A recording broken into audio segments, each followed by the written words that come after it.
Do you have a mess on your iPhone's home screen? The apps are all mixed up, folders are missing, and you just want to go back to the original layout? In this tutorial, I'll show you how to quickly and easily reset the home screen layout on your iPhone, so everything returns to its default appearance.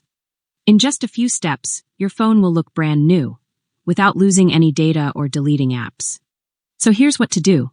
First, go to your home screen and open the Settings app.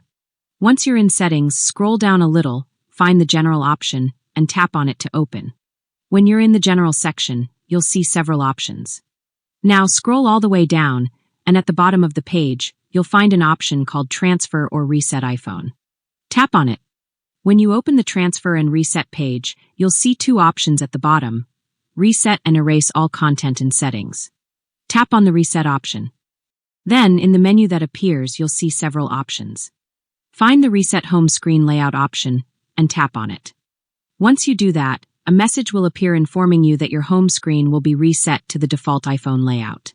The message will state that downloaded apps will be arranged alphabetically, starting from the second page of the home screen, that all app folders will be removed, and hidden apps will remain hidden.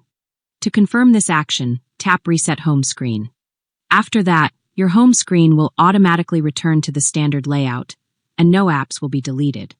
Now you can exit Settings and go to your home screen, where you'll notice that the downloaded apps are arranged alphabetically, starting from the second page, and the app folders will be removed.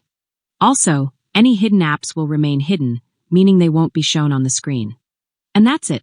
If this video helped you, leave a like and subscribe to my channel. See you very soon, and thank you so much for watching.